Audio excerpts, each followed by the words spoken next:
오늘 교수님을 모시고 들을 강의한 제목은 Modern Reactor Physics Computation, Acceleration, and etc. 큰 박수로 전한민 교수님 모십니다.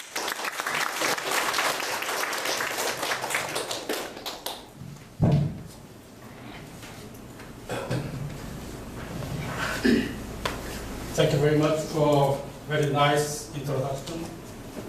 Then I deserve. I decided to speak in English because not because my English is good, but because my Korean is poor. I think about 10 years or 15 years ago, I gave similar talk in the department. At that time, the title was, I don't know, anybody remembers. The title was Reactor Physics, Covadics. Covadics Reactor Physics. That was my title. And Professor Sanders came in, stepped in to listen. And then just a few minutes, he went away. I'm trying to finish this in 45 minutes. So I'll do my best.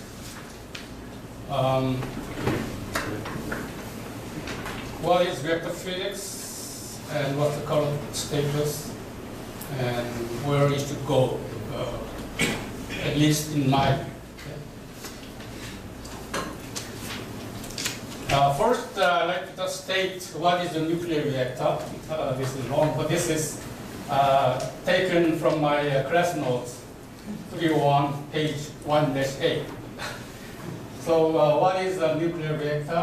In my view, it is an engineering device such that self-sustained fission chain reaction can occur in a controlled manner.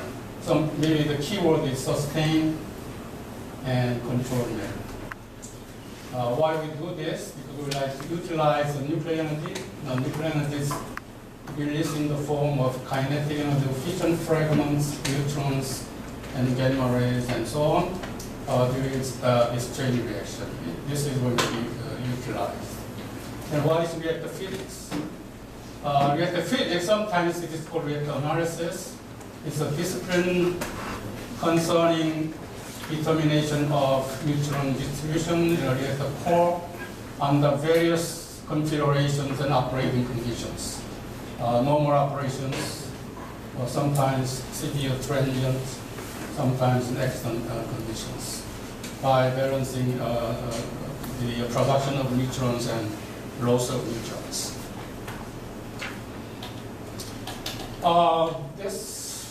Some of this is cut off. This is one of the textbooks, the very popular reactor type, PWR. So this core is our subject because neutrons are born and absorbed within this core. This is a top view.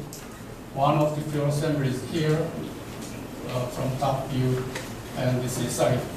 So this is rather heterogeneous, very heterogeneous, but fortunately this is rather structured. It's a repeated structure. It's not that really randomly distributed. So it has a structure. In that sense, we are a little bit fortunate to analyze this. Okay, this view is the current practice in reactor design analysis. This is 1/8 of the core because this symmetric.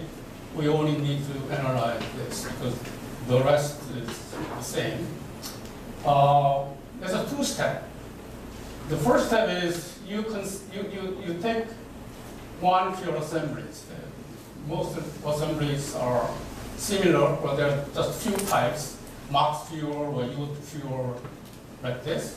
So then you consider it's reflective, which the boundary, there is no current. So this is one of the severe one of the approximations which may be different from real situation. So later on, we have to do something on this to improve this. Then this is isolated problem. Now this problem will be analyzed by transport calculation. Now transport theory calculation.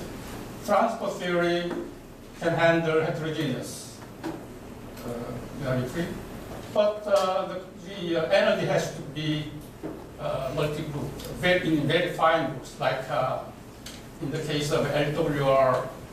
In old days, it was 50 something, but these days it's getting increased, maybe more than 100 now, to get better accuracy. So you do that on this problem, you solve transport calculation. You spend some significant amount of time. Using that result, you homogenize and condense to few groups, like two groups, typically two groups for LWRs. Then it will look like this, homogenized and represented by two group cross sections. And in the nodal methods, the one of the key important aspect of this, you have to introduce discontinuity factors. You have to introduce discontinuity from this node to neighboring nodes. So with that, you can then construct, symbolically you can construct this equivalent nodal models, nodal diffusion models. Okay? And from there, you solve this nodal diffusion equation to get average flux or average power, and also importantly, K effect. That's about, well, then you like to have more detailed power distribution. Then you go through another step, which is called reconstruction, so that you will have power distribution, more detailed power distribution within the single assembly. This is about it. This is the current practice in design, like KNF, for example, Westinghouse. But as I mentioned, this assumption and final cross-section to start with, this is not trivial. It involves a lot of heuristic or very clever ideas to come up with this from continuous energy cross-sections. Right? The cross-sections are continuous in energy by using a lot of ideas, a lot of heuristics. So if we say this another way, you're saying this, oh, this is very vague area. Coming up with this cross-section involves a lot of ad hoc assumptions.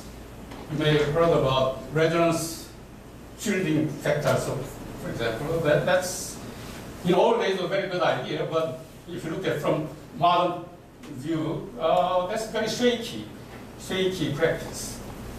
So anyway, that's the current status. Now, future, this is my personal view.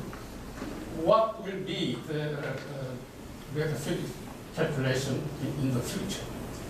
I would think it will be whole core calculation, not like a two-step in previous slide. If it is deterministic, it will be fine group and whole core, which is it will a lot of computer time, but fortunately we have better computer, and also people became more clever so that they developed more advanced numerical methods. So it can become feasible. If, again, this fine group cross-section to start to use, it will be still the same problem. So then another way is to use continuous energy Monte Carlo for the whole core. That will be the bottom line of calculational methods, but it will take a lot of time. So maybe in the future, probably people like to go to this way. but I think there's still a way to the routine practice in design. On top of that, we should do depletion calculations, powering to 38 changes, and this can be done online calculation, inline calculation. Nuclei density can be calculated at the same time and within the same program of this calculation. That's what it meant by inline calculation. And also thermal hydrolysis feedback. Not only expert, but mostly operational transient. This could be done inline calculation if it is a very simple transient or simple case. But if it involves more expensive change, then it should be coupled. Neutronic scope should be coupled to the thermal hydrolysis scope. And there is a big activity in this code coupling, so-called code coupling. Thermal hydrolysis code and neutronic code coupled. And maybe beyond that, another activity is to code coupling with fuel rod behavior code. I forgot the name of it. That's maybe future. The code coupling wise is one feature. Another one is either this way or this way. Now, this is repeating what I usually do in the reactor physics class. But what is doing? What's the task in reactor analysis? The task is to determine K effective and fission power distribution.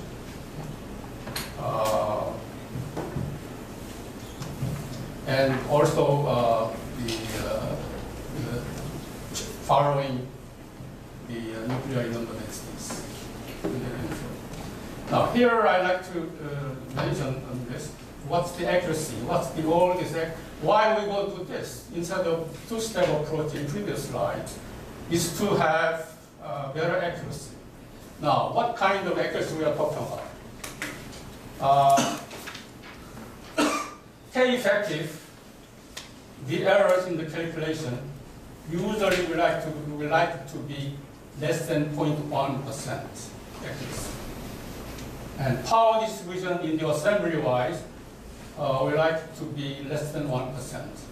This is the user design calculation target.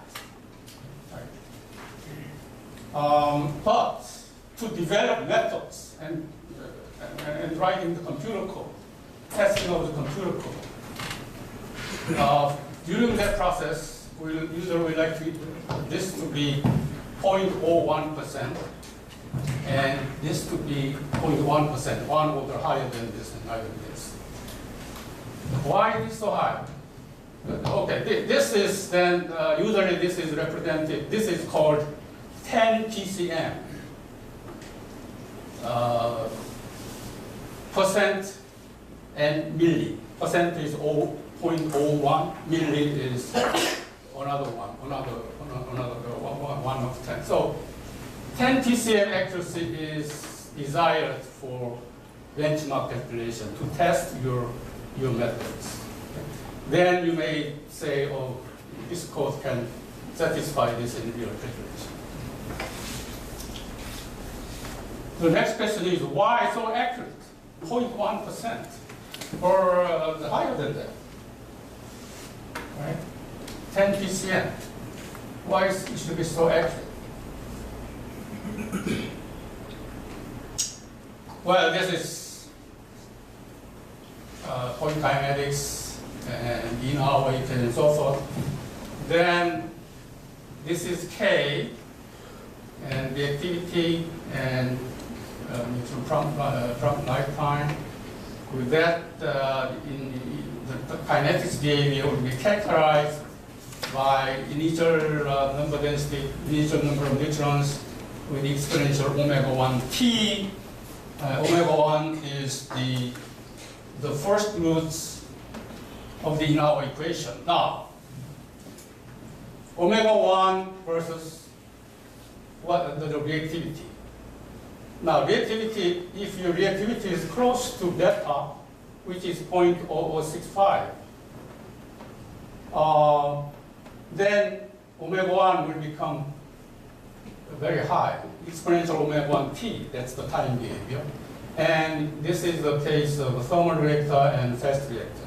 So you will see as you go fast reactor, then omega 1 becomes very high. Now, even suppose you calculated your design with you're working on, configuration gives k equal to 1, or which is low is 0. But if it has 1% error, if it has a 1% error, that means this k can be here or there. So if it gets close to beta values, real reactive becomes close to beta, then you cannot control it, you cannot operate on this. So that's why this is the intrinsic reason why we should calculate, we should predict k so closely, like the 5 digits, up to 5 digits, less than, below the points. That's the origin of why we need so accurate calculations. So how should we do that? Well, this is transport equation. This is most rigorous. We cannot find any faults or overlook in writing this equation, as long as the fuel is solid. The fuel is not moving, as in user case. This is everything is continuous, position, energy, and direction of the neutrons. So this is the starting transport equation. Everything is continuous. So now if we have a nuclide,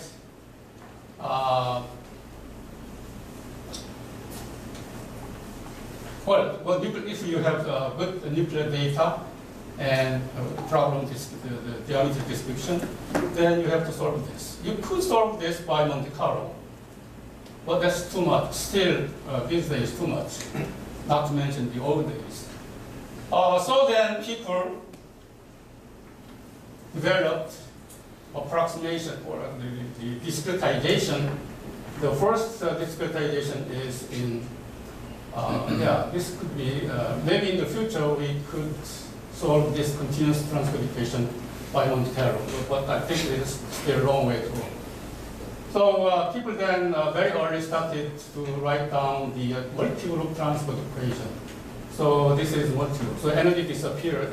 Only the energies appeared as a parameter, group 1, 2, let's say several groups. But we need, there is a new look.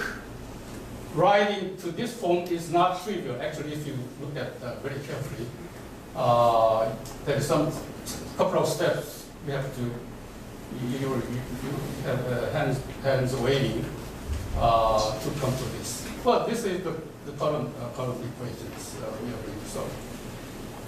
Transform methods, several methods, a lot of methods actually, and acceleration, how to solve this more quickly. But that's too much. So then people historically they developed the diffusion methods by, in addition to this, by postulating or using assumption of this. Current is proportional to gradient of the flux, which is plausible, and this proportionality constant. This is then more trouble making. If you can write down very good this coefficient, then this diffusion theory may be okay. But there is no good. There is no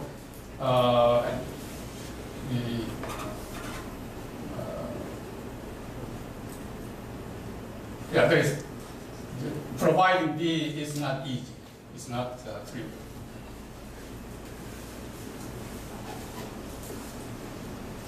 Okay, so then people are more interested these days, especially method developers, code developers, are interested in this.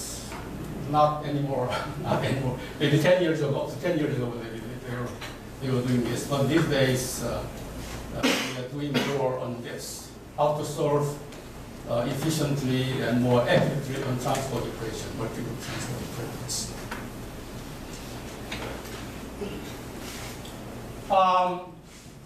So it will be using discrete ordinate method, SN method, or method of characteristics method.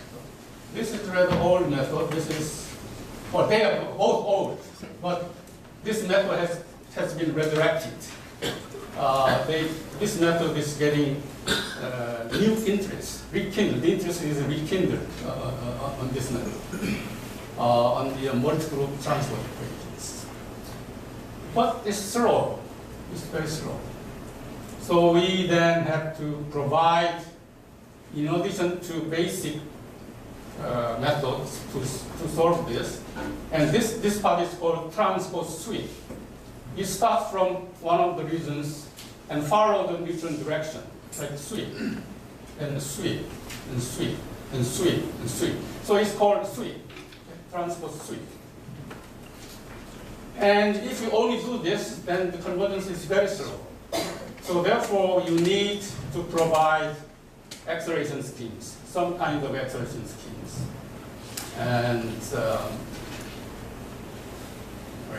so in the past, diffusion synthetic acceleration, the resulting equation looks like a diffusion equation, but it's not really a diffusion equation, but the form looks like diffusion equation.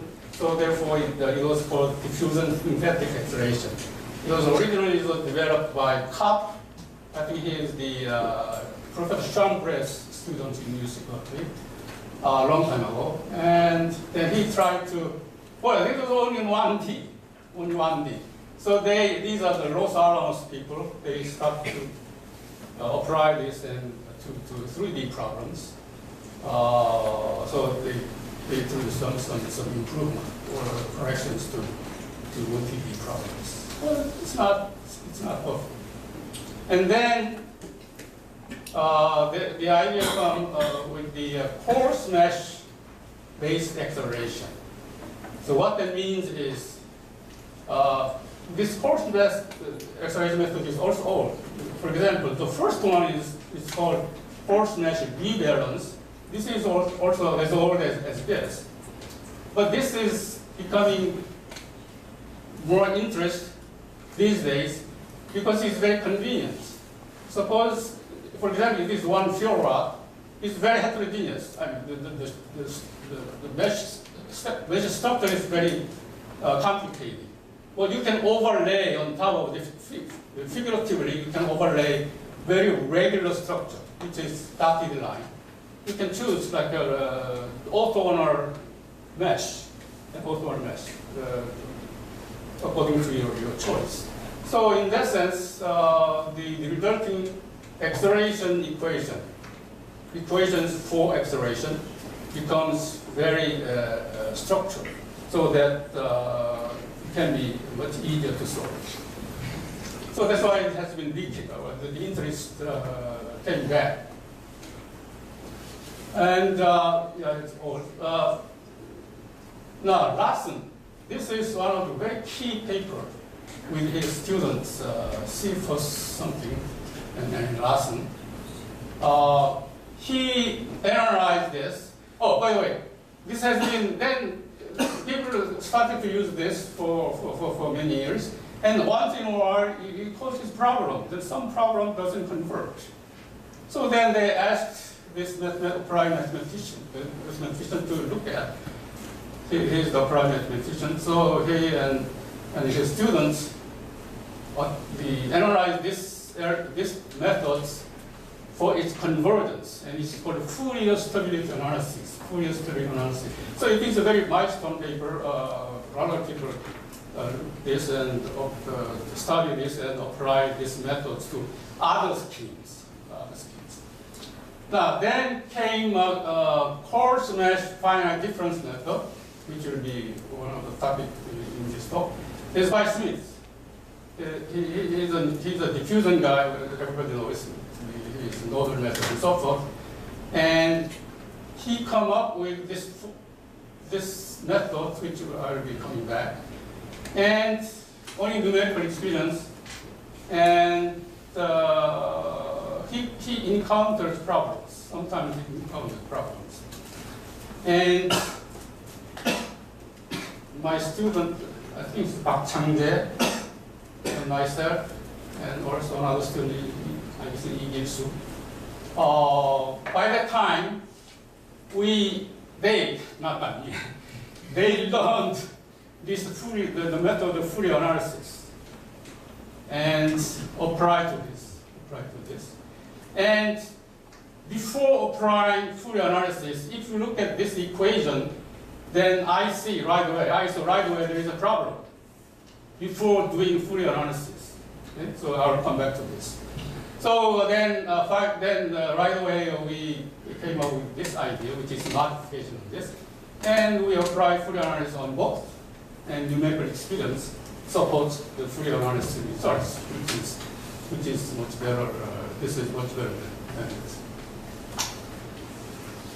Even with that, the convergence is slow. It converges, but it's slow when the mesh size is very large.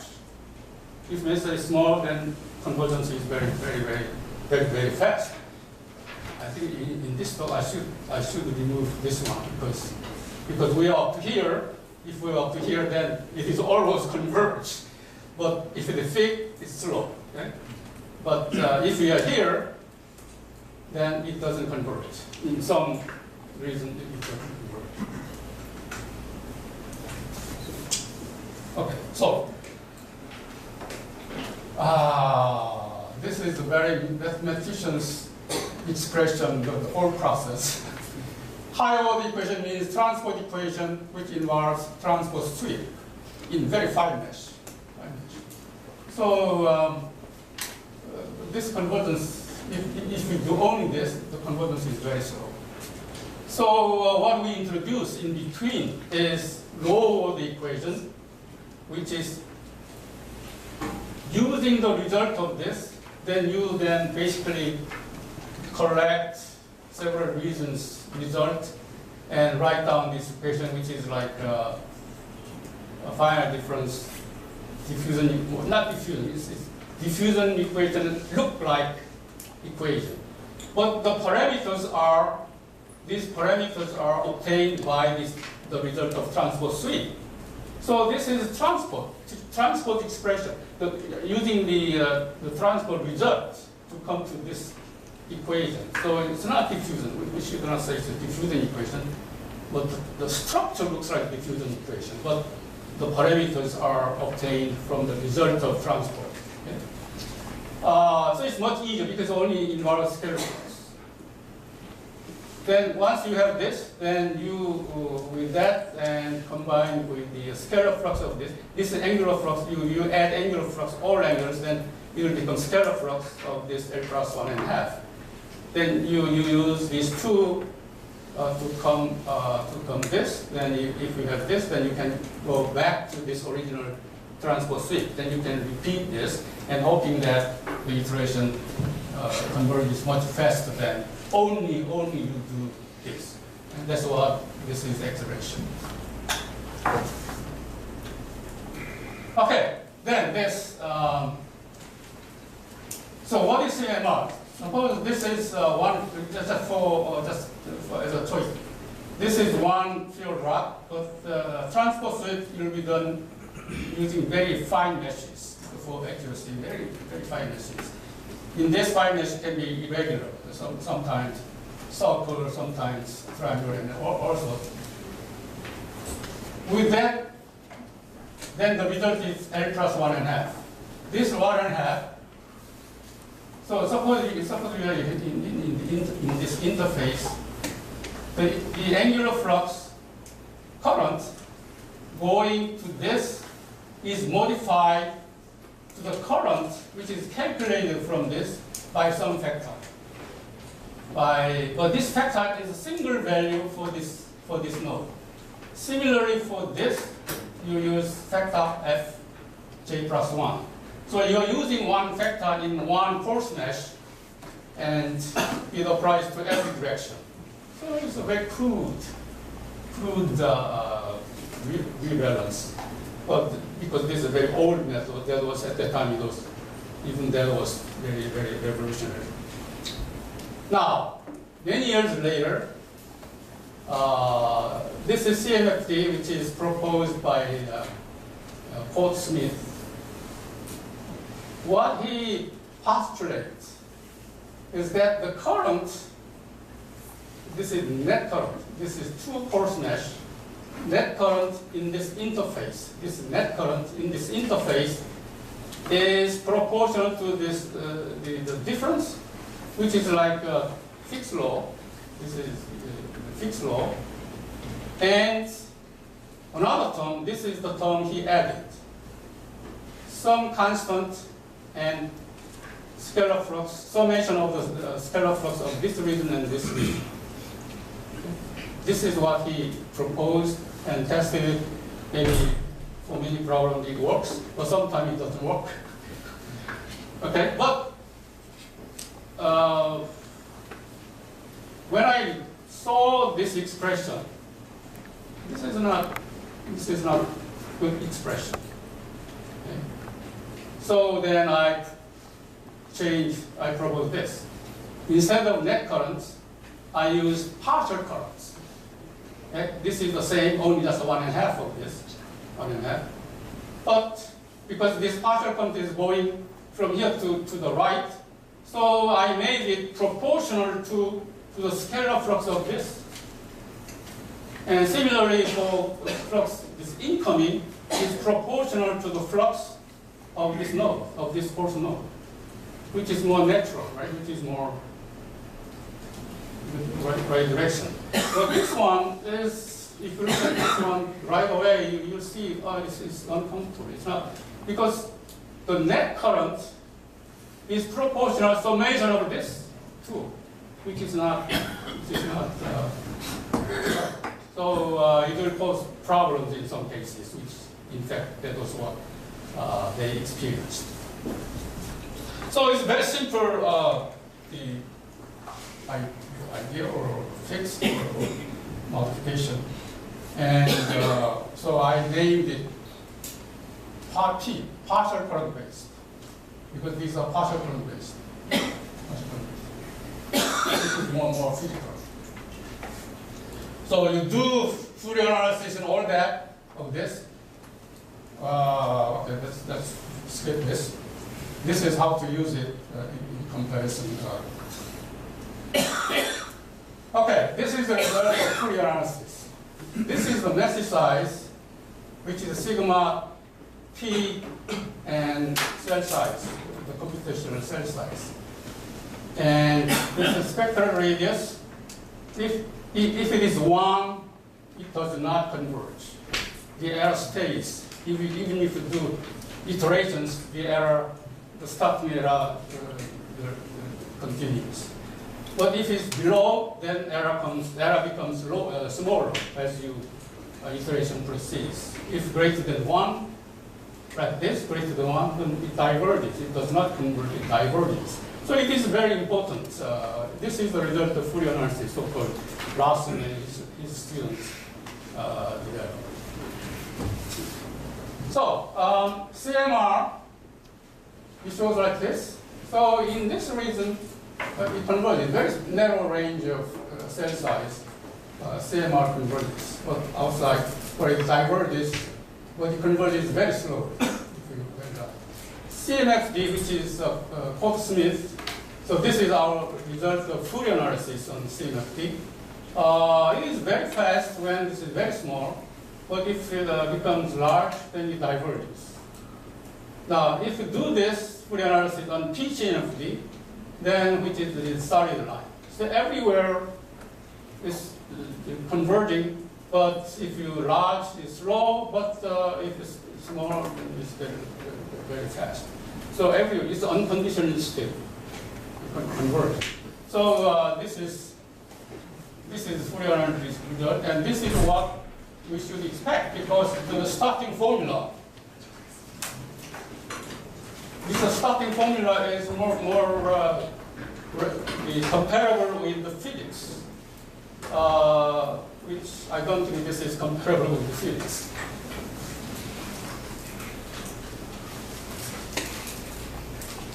Well, they saw this paper. I think Diana, I believe Diana reads my every single paper, and I guess Ed Larson is in the same group, so maybe ask Larson or something. They play around this, and they still try to keep CMFD. So they play around. Okay, let me go back. I think this is the next step. Now this is arbitrary, you can choose. Then corresponding to the chosen value, this will be determined to preserve net current. Similarly, here this is arbitrary, the arbitrary chosen, but this will be determined to preserve partial current. Okay? So very similar structure. One is net current based, the other one is partial current based. Okay? That's the difference. So the first, the D hat, tilde is arbitrary, you can choose. So then they play around, because it's arbitrary, they play around whether it's they're very good D hat, the tilde. So and then they do the Fourier analysis, so that if you on CMFD they choose optimal way of this D, so I think it's optimize D. Then they found the Fourier analysis like this, which is very similar to PCMFD, so everywhere converging. So they did another additional work to come to use optimize D tilde. Okay? So they need some additional work to do that. So then, because in our case it's also arbitrary, so we did a similar thing. So we choose very clever way of this, and ours like this. So ours also improved. It's improved. But I think this is not important, because here is already very fast. If here is already very fast. Important thing is there shouldn't be any reason that unstable, but it's unstable. That's our, yeah. All right. We should do this. All right. Now, then you may wonder, oh, is there any way to improve this thick cell size, right? Because here you convert, but it's very slow. So naturally, we can ask: is there any way to improve this? Is there any way to reduce this down to much smaller than 1? And that's what we did.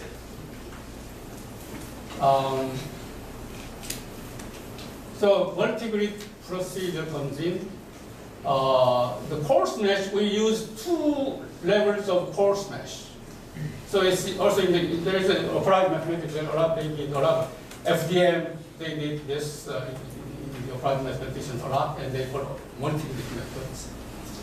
And so we introduced this, and this is possible because we are using partial current. The information of partial current information is available in this PCMFD, but CMFD is not available. Only net current is available. So from net current to partial current, you need some kind of P1 approximation, whatever, you need some approximations. So I thought this is very fitting, partial efficient is very fitting to introduce multi-grid procedures. So then I need another coarse mesh, which we call intermediate mesh finite difference for this purpose. So we have two coarse mesh here, one intermediate, the other one original coarse mesh. So that's why we said two-level PCFD. I have 50 minutes, right? I think we can make it. Well, this is intimidating flow chart. Okay, let me. This is the flow chart, like the transport calculation. First, what we do is on the right-hand side, scalar flux and K effective is assumed to start. Right? That's initial guess. And then high order original transport sweep at MOC using this. So you are then this is on the right hand side. You are finding on the left hand side by method of characteristics, and this is called transport sweep. This is most time consuming part because you have a lot of directions, a lot of little cells you have to sweep. Now what we do then, this part is lower the equation, is a coarse mesh. So much less number of cells we have to deal with. And but I said already, we have two bits. One is intermediate mesh finite difference. They are all partial current. And then this is a fixed source problem. K is already assumed or known from previous iteration. So then this one will be then on coarse mesh. We do eigenvalue calculation. This is whole core eigenvalue calculation. Eigenvalue calculation is always done on whole core because K is really the property of the whole thing. So then you have then by solving this, you have also interface current, partial current, I would say, partial current, because this is partial current based. Partial currents are available. From there, you can have local F is P, in this case, the intermediate mesh FDM, finite difference. Local by local, assembly by assembly and assembly. Okay? So you can do down this on parallel calculation. So we do this several times until K effective satisfy your criteria, or flux satisfy your input criteria. If they all converge, then you are done. So this is the scheme. So I'll show you from the benchmark problem what's the performance of this. Performance without doing this, just transport sweep, and with doing this, how many times of this. So I'll show you the result. Okay, now before that, this is 1D problem. We evaluated how the convergence, spectral radius changes how many iterations